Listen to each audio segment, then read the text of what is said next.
manchette aujourd'hui, la prévention du suicide au cœur du cercle de presse. Un partenaire s'ajoute à la 48e finale des Jeux du Québec et un documentaire fait la lumière sur les réalités dans le Grand Nord. Bienvenue à votre Web Journal.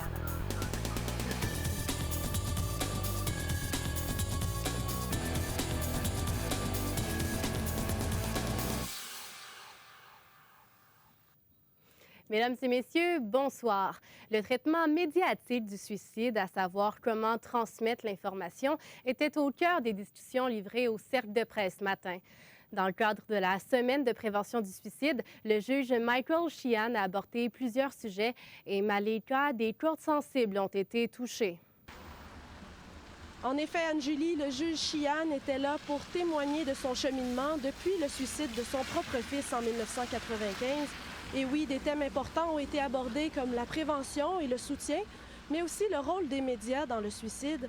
Je vous invite à écouter ce qu'il avait à dire. Des idées suicidaires, c'est échafaudé sur le faux. C'est comme si, comme journaliste, vous écriviez des articles bourrés de fausseté. Entre les préjugés sur la détresse de la maladie mentale, la surmédiatisation des drames suicidaires et la diffusion de l'information sur la prévention, le juge Sheehan voit l'impact des médias comme une bonne et une mauvaise nouvelle dans le combat contre le suicide. Parce qu'on a utilisé les médias, on a fait de la publicité, puis on s'est mis à la tâche, puis les gens ont travaillé ensemble, puis on a changé les choses. Vous avez juste à me demander, me poser la question pourquoi? Je ne voulais pas toutes les réponses. À titre d'exemple à suivre en communication, le Centre de prévention contre le suicide au Saguenay désigne l'émission Yamaska diffusée sur les ondes de TVA. L'organisme félicite l'initiative des auteurs dans leur traitement du sujet. L'équipe de Yamaska ont préalablement fait appel à l'Association québécoise de prévention du suicide et ils ont créé, je dirais, une solidarité de façon à donner un bon alignement et faire des choses intelligentes et utiles et non pas de se retrouver avec des effets pervers. Les spécialistes ont aussi annoncé quelques statistiques relativement à la baisse graduelle du taux de suicide au Québec, un taux qui s'avère encore toutefois 3 fois plus élevé que les décès sur la route. Malaika Beauchamp, ATM Nouvelles, Chicoutimi. Plusieurs élus du nord du lac Saint-Jean sont en rogne contre la décision de la ministre des Ressources naturelles, Martine Ouellette, d'annuler 6 projets hydroélectriques, dont celui de la 11e chute de la rivière Mistassini. La ministre centrale devait générer des bénéfices nets de 80 millions de dollars sur 20 ans pour les membres des municipalités régionales de comté Domaine-du-Roi et Maria-Chapdelaine. Centraide Saguenay-Lac-Saint-Jean a battu un nouveau record lors de sa collecte de fonds en 2012. L'organisme a recueilli près de 2 millions de dollars avec sa campagne « On s'élève à donner ». Et Catherine Morancy, est-ce que les organisateurs ont eu quelques difficultés avec cette nouvelle campagne? Anne-Julie, bien que l'organisme ait dépassé son objectif initial de 15 000 Madame la présidente du conseil d'administration de Centraide, Marie-Carline Laflamme, croit vraiment que ça a été une année difficile pour la collecte, principalement puisque cela a été dur au niveau économique en 2012 dans la région. Elle fait d'ailleurs référence à la fermeture de l'usine Novelis et aussi au problème, le conflit de travail qu'il y a eu à Rio Tinto Alcan à Alma. D'ailleurs, Rio Tinto Alcan est un des principaux donateurs de la campagne. Donc, pour elle, c'est certain que ça a eu un grand impact sur la collecte 2012. Et selon les organisateurs, quel a été le plus grand défi de la campagne? Le plus grand défi a vraiment été justement d'aller chercher beaucoup de donateurs et beaucoup d'argent pour atteindre l'objectif de 1 950 000 $ malgré la situation précaire économique finalement au Saguenay-Lac-Saint-Jean. Je vous laisse écouter ce que Mme Laflamme avait à dire sur le sujet. On a un défi de maintien, ça c'est sûr, alors de continuer à garder notre milieu mobilisé. Mais on a aussi un grand défi de développer une nouvelle campagne. Parce que vous savez, plus la campagne, plus les années avancent, plus il y a des gens qui donnent, alors moins il y a de milieux de travail à aller solliciter. Alors il faut donc qu'on renforce ce qu'on a déjà et il faut qu'on développe ailleurs. Et comment les fonds sont attribués aux organismes? En fait, Anne-Julie, 84 % des dons qui ont été recueillis sont répartis dans les différents organismes communautaires de la région. Cette année, par exemple, sur le 1 965 000 $ qui a été recueilli, il y a 1 600 000 qui va être redistribué dans les organismes communautaires de la région. Et comment on fait finalement pour décider quel organisme va recevoir l'argent? Eh bien, il y a un comité d'attribution qui a été formé. Il y a 25 personnes qui étudient présentement les dossiers qui ont été remis à Centraide. Il y a près de 99 dossiers qui ont été remis. Et puis, ils étudient le côté plus financier et aussi de services. Et finalement, l'organisme de Centraide, en fait, l'objectif de la campagne pour l'année prochaine, ça va être quoi? Le président du comité de campagne, M. Denis Gay, m'a spécifié qu'il aimerait vraiment atteindre un objectif de 2 millions de dollars, puisqu'ils sont passés tout près cette année d'atteindre le 2 millions de dollars. Donc, pour l'année prochaine, il n'y a rien de sûr encore, mais c'est sûr que pour eux, la meilleure chose qui pourrait arriver vraiment, c'est d'atteindre 2 millions de dollars. Merci beaucoup, Catherine. Ça fait plaisir. Une accusation de tentative de meurtre sur son ex-copine a été déposée contre Patrick Lessard de Jonquière. L'homme de 27 ans l'avait violemment battu le 31 janvier dernier devant des témoins. Il est également accusé de voies de fait graves, d'entrave au travail des policiers, de séquestration et d'introduction par effraction. Le dossier d'aménagement d'un site d'enfouissement à Héberville-Station fait encore réagir. D'importants retards pourraient faire attendre les opérations jusqu'en 2014, alors que les audiences du BAP à ce sujet devaient débuter en février. La Régie des matières résiduelles du Lac-Saint-Jean demande au ministre Alexandre Cloutier qu'il intervienne pour que le projet débute comme prévu. Un nouveau commerce s'ajoute à la liste des partenaires pour la 48e finale des Jeux du Québec à Saguenay. Et Charles-Philippe Leclerc, vous étiez de la conférence de presse ce matin. De qui s'agit-il? Oui, Anne-Julie, à 22 jours de la finale des Jeux du Québec à Saguenay, le vice-président des ameublements Tanguay, Jacques Tanguay, était présent aujourd'hui pour offrir une cotisation de 120 000 $ aux Jeux du Québec. Voici le reportage que je vous ai préparé. Le comité organisateur des Jeux du Québec était fier d'annoncer ce matin son partenariat avec les ameublements Tanguay qui portent la cause du sport dans leur cœur. Le sport, en général, c'est une école de vie pour nos jeunes. Okay? Les Jeux du Québec recoupent autant de jeunes filles que de jeunes garçons qui viennent profiter d'une activité incroyable en termes de participation. On parle d'au-dessus de 3000 athlètes. C'est pas loin d'être les Jeux olympiques d'hiver. Hein? Pour l'occasion, le président du comité organisateur de la 48e finale des Jeux du Québec à Saguenay, Marc Fortin, était présent accompagné de son premier vice-président, Bernard Noël. Le montant de 120 000 $ venant des ameublements Tanguay servira directement aux athlètes. Vous savez que les athlètes qui viennent ici, ils ont des gourdes, ils ont des sacs à dos, ils ont des gilets et les sommes recueillies de Tanguay vont servir principalement à desservir nos jeunes athlètes. En date d'aujourd'hui, plus de 2700 bénévoles se sont proposés. Marc Fortin est convaincu d'atteindre l'objectif de 3300 bénévoles d'ici le 1er mars. On a bon espoir de réussir. Parce que, tu sais, quand on parle d'un bénévole, on parle de 8 heures de travail. Ça veut dire, quand on dit 4000 bénévoles, ça prend 4000 personnes qui font juste 8 heures de travail. Mais on a qui sont bénévoles pour la semaine. Là. Ça fait qu'eux autres, ils comptent pour 5, 6, 7, 8, 10 bénévoles. Là. Les billets pour les cérémonies d'ouverture et de clôture des Jeux du Québec seront en vente à partir du 17 février. Il y aura plus de détails sur le site Internet des Jeux du Québec qui apparaît au bas de l'écran. Charles-Philippe Leclerc, à Chicoutimi. Les recherches pour tenter de retrouver Denis Gagnon sont ralenties par le temps très froid. Les plongeurs de la Sûreté du Québec ont eu de la difficulté à démarrer le moteur de leurs embarcations sur la rivière Watchwan. Oui, le sexagénaire de Lac-Bouchette est porté disparu depuis dimanche. Plusieurs syndicats se sont réunis aujourd'hui au Cégep de Jonquière pour le maintien intégral du programme Arts et technologies des médias. Et Johanna Bouchard, quelles étaient les grandes lignes discutées lors de cette conférence? Oui, Anne-Julie, en fait, les deux gros points de cette conférence de presse ont été sur les inquiétudes qu'avaient les syndicats sur le fait qu'on pourrait perdre l'exclusivité d'ATM et aussi l'importance de garder le programme en région. Le Conseil central des syndicats nationaux du Saguenay-Lac-Saint-Jean et d'autres syndicats affiliés à la Fédération nationale des enseignants du Québec ont tenu à manifester leur solidarité et leur détermination pour garder l'exclusivité du programme Arts et technologies des médias donné au Cégep de Jonquière.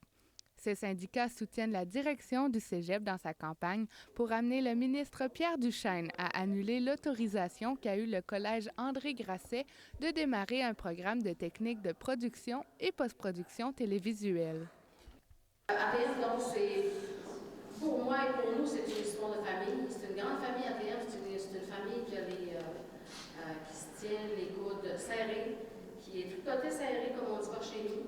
Ça fait 45 ans qu'on est là, puis on va rester là.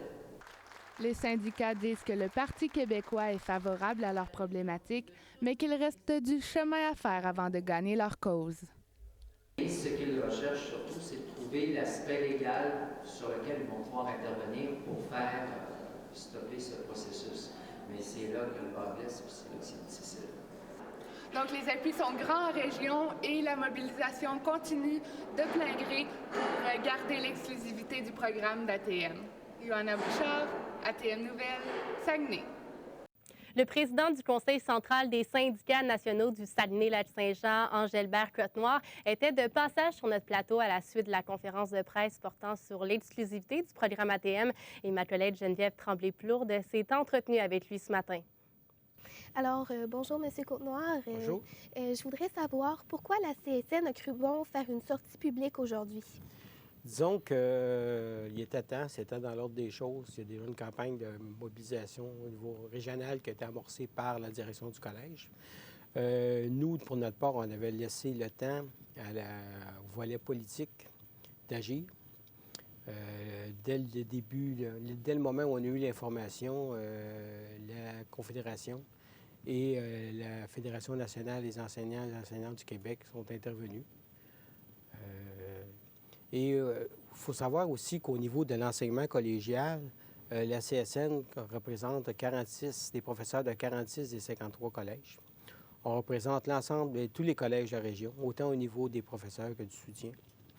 Vous savez, au total, sur les 17 000 membres de la CSN régionale, il y en a 2 700 qui sont rattachés au domaine de l'éducation, que ce soit, il y a 1 300 enseignants et 1 400 employés de soutien. Et bien sûr, nous avons des mandats de congrès, entre autres, au niveau de l'accessibilité à l'éducation, au niveau également de préserver les cégeps en région. Également, le caractère, les programmes à caractère exclusif, d'aller en première ligne défendre ça. Donc aujourd'hui, il est à temps qu'on les autres syndicats de d'autres collèges, le Conseil central, il est à temps qu'on vienne manifester notre solidarité. Et bien sûr, préciser aussi aux syndicats pour les actions futures qu'on était pour être présent. Et donc, quelles conséquences pourrait avoir sur la région la perte de l'exclusivité du programme ATM? Des conséquences économiques, dans le sens que le programme ATM, ça engendre 5 millions de retombées économiques par année. Ça serait une perte également pour le caractère identitaire de la région, dans le sens que c'est un élément important sur lequel on peut s'appuyer. On peut dire, l'ATM, c'est le Saguenay-Lac-Saint-Jean. Que l'ATM, ça fait partie de notre culture, c'est présent depuis 45 ans maintenant. Puis ça, c'est des éléments qui sont essentiels pour nous. Au niveau des impacts aussi pour la région, c'est qu'il y a beaucoup d'efforts qui sont faits pour que la région devienne une destination de formation. Je sais que le Conseil intérieur dans l'éducation, il y a un programme d'information par rapport à ça. Un programme de publicité en guillemets, quoique le terme n'est peut-être pas approprié. Et que l'ATM, comme tel, a une double vocation, dans le fond. Ça permet, oui, d'attirer des gens de l'extérieur comme étudiants de la région pour avoir des retombées économiques, mais ça permet également d'aider aux jeunes de la région de s'orienter vers le monde des médias en ayant un collège qui est accessible tout près. Mais ce qu'on remarque aussi, c'est que dans la loi, les exclusivités ne sont écrites nulle part. Donc, le gouvernement n'a aucune obligation légale de les maintenir parce que rien n'est écrit. Et que pensez-vous de cette réalité? Disons que les obligations légales, c'est une chose, d'accord? Les obligations politiques sont autre chose. C'est sûr que le caractère légal te permet d'avoir une certaine protection. Par exemple, si on arrive au niveau légal, qu'on dit oui, ça prend dans la législation des dispositions particulières pour préserver les programmes en région, les activités des programmes, ça peut être quelque chose qu'on peut souhaiter. Mais en même temps, il faut être prudent avec ça, dans le sens qu'il y a peut-être des exclusivités qui existent ailleurs, par exemple dans les grandes métropoles, et que compte tenu de l'évolution de l'économie régionale, compte tenu également de la diversification économique qu'on pourrait avoir, bien, qui pourrait être intéressant d'avoir dans la région. Puis là, à ce moment-là, une législation pourrait faire en sorte qu'une autre région pourrait se protéger. Je vous donne l'exemple des mines, par exemple, si au niveau il y a des techniques rattachées aux mines, peut être des programmes qui seraient intéressants à développer dans la région compte tenu du développement du Nord, compte tenu de l'ensemble du développement chez Niobec. Bien, avec une législation comme ça, on ne pourrait pas y parvenir. Donc, il faut faire attention avec ça. C'est plus au niveau politique. Dans le cas qui nous concerne, il y a des règles qui sont là, des règles de fonctionnement qui sont pour les collèges publics, mais qui ne s'appliquent pas pour les collèges privés. Donc, le problème, ce n'est pas nécessairement de la réglementation. Parce qu'à l'intérieur du secteur public, il y a quand même des règles de fonctionnement. Il y a la Fédération des cégeps. Tandis que quand ça concerne un établissement privé et un établissement privé, là, à ce moment-là, les règles sont totalement différentes. Par exemple, au niveau des orthèses visuelles, là, le cégep de Chicoutimi a fait une demande pour un programme. Demande qui était même appuyée par Emploi Québec. Bien, ils ne l'ont pas eu parce qu'on suit les règles du public. Les règles du privé, à partir du moment que tu es capable de démontrer que tu peux te passer du financement public, bien là, tu peux y aller n'importe quand. Puis c'est ça qui n'est pas juste. Puis est-ce qu'on peut croire que par la situation actuelle, l'autorisation qui a été donnée au Collège André Grasset, est-ce que ça peut créer un précédent? Est-ce que ça peut menacer d'autres exclusivités en région?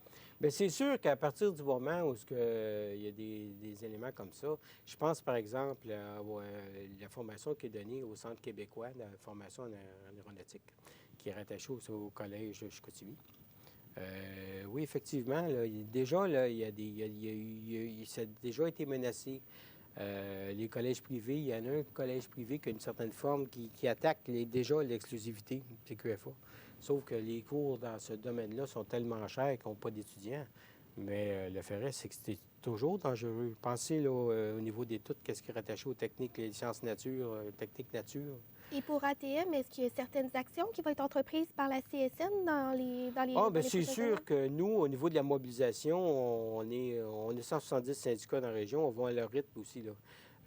Quand le syndicat va être prêt à faire des activités de mobilisation, nous, on va être là. Quand il s'agira d'aller chercher les alliances régionales nécessaires, nous, on va être là parce que ça fait partie de notre rôle d'appuyer nos syndicats au niveau politique. Et s'il y a d'autres représentations politiques à faire auprès des ministres qu'on a dans la région, auprès du caucus, bien, c'est sûr qu'on va répondre présent. Ça fait partie de nos mandats là, habituels qu'habituellement, on fait bien. Et donc, M. Angilbert Côte-Noire, président de la CSN régionale, je vous remercie d'avoir été là aujourd'hui. Merci beaucoup. Merci. Au revoir. Et Julien, qu'en est-il aux arts? Anne-Julie, l'avant-première de la télésérie documentaire Objectif Nord, réalisée par Robert Cornelier, était présentée hier soir au sous-bois de Chicoutimi. Cet événement est venu mettre en lumière les 3 plateformes utilisées afin de conscientiser le grand public à l'arrivée des industries dans le nord du Québec.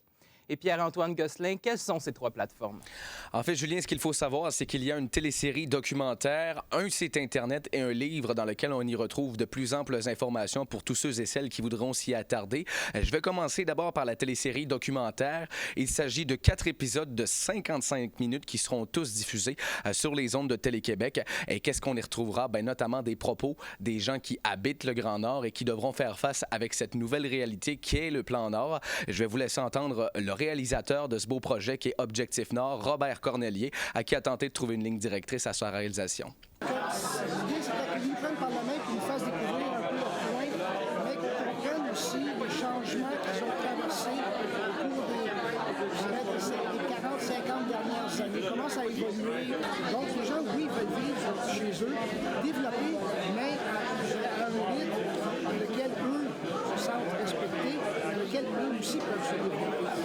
Pierre-Antoine, est-ce qu'il sera également possible de voir les épisodes sur le site Internet d'Objectif Nord? En plus d'avoir les épisodes disponibles sur Internet, vous y retrouverez notamment plusieurs choses. Bien évidemment, des photos. Boucard Diouf qui agit aussi à titre d'ambassadeur de ce site Internet-là, d'Objectif Nord. Donc, on y retrouvera quelques chroniques. La carte du Grand Nord, la faune, la flore, les municipalités importantes, justement, les aurores boréales. Donc, on traite vraiment tout. Il y a même un jeu également. Beaucoup d'informations pour ceux qui voudront s'y attarder. Et pour ceux qui se le demandent, il s'agit effectivement d'un des plus gros sites web qui a été conçu par Télé-Québec à ce jour. Et vraiment, donc vous retrouverez Objectif Nord sur ce site Internet-là. Et aussi ce fameux livre qui a été composé par Serge Bouchard et Jean Désy, disponible à partir de maintenant dans toutes les bonnes librairies. C'est un recueil, bien évidemment, géographique, mais qui se veut aussi une idéologie. Et là-dessus, je vais vous laisser entendre le producteur de groupe PVP, voilà, Vic Pelletier, qui se réjouit du succès justement de ce beau projet et de ces 3 plateformes qui servent bien à cette réalisation. Et ça, c'est une histoire là, très humaniste que Serge Bouchard et Jean Lézy ont écrit. Et c'est pas un livre de description géotouristique du Nord. C'est un livre qui décrit l'âme des gens du Nord. Et si on adhère à ce qui est écrit là-dedans, on va comprendre des choses sur le Nord. Des choses comme ça, avec tout l'ensemble des produits qu'on a fait, les 3 plateformes, qui risquent de marquer des points. Et c'est ce qu'on espère beaucoup. Et Merci, en terminant, Pierre-Antoine. Julien, ceux qui se le demandent justement pourront voir le premier épisode de cette télésérie documentaire sur les ondes de Télé-Québec à compter du 18 février prochain. Merci, Pierre-Antoine. Je vous en prie. Le Forum sur la chanson francophone a permis d'explorer quelques pistes de solutions et de réflexion pour assurer le rayonnement et la pérennité de la chanson d'ici. Le tout s'est déroulé lundi et mardi à Montréal dans un contexte qualifié de crise par certains intervenants. Je vous laisse entendre ce qu'avait à dire le directeur des communications du Conseil des arts et des lettres du Québec, Christian O'Leary, sur les enjeux actuels de l'industrie de la musique francophone. Ça veut dire que c'est une période de transition. Il y a des éléments quand même, que ce soit le numérique ou la mondialisation, qui sont des facteurs qui ont beaucoup d'influence actuellement sur la chanson et la culture. Les intervenants ont notamment déploré un grand manque de connaissance de la musique francophone d'hier et d'aujourd'hui chez les jeunes. L'idée d'un meilleur mariage entre le ministère de la Culture et celui de l'Éducation a été avancée lors du forum. L'écrivaine et ancienne journaliste Marie-Cécile Labrèche, reconnue pour son style direct et cru, de même que son imaginaire exalté, assurera la présidence de la 18e édition du prix littéraire Damas Potvin. C'est sous le thème « Fracas » que les jeunes de 15 à 35 ans sont invités à exercer leur plume cette année. Des bourses totalisant 2 000 seront remises aux lauréats, une hausse de 500 comparativement aux dernières éditions.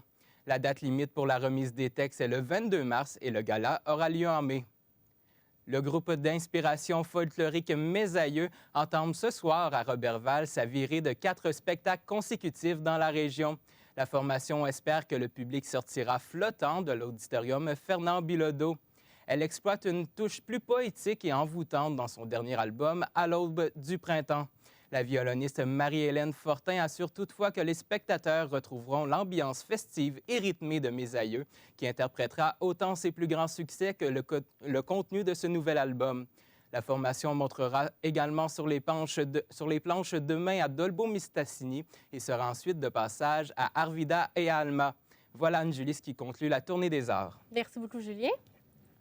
Et à la météo, Catherine de la Liberté, à quoi peut-on s'attendre dans les prochaines heures au Saguenay-Lac-Saint-Jean? Anne-Julie, on s'attend à des températures classiques hivernales au cours des prochaines heures. Tout d'abord, au Saguenay, ce soir, le ciel sera passablement nuageux avec une température de moins 24. Cette nuit, on atteindra le moins 32 avec des nuages.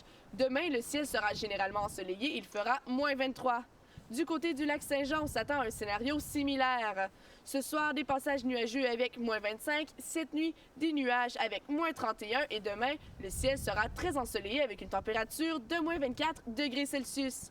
Et voilà, Julie, c'était la météo. C'est ce qui conclut ce web journal. Merci beaucoup d'avoir été des nôtres et revenez-nous lundi prochain pour une autre édition. Passez une bonne soirée. Au revoir.